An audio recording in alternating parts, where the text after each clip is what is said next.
Good afternoon, this is Kyle with Complete Pressure Solutions. So the reason I'm chiming in on here is to explain a couple things in this video.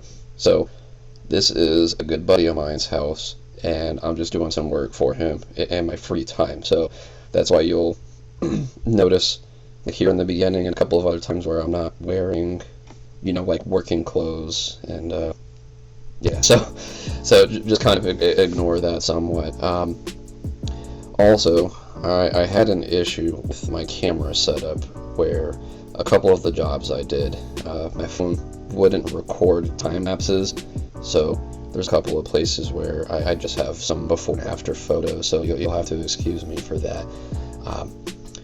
If you have any questions or anything, just drop them down in the comments section and I'll reply to them.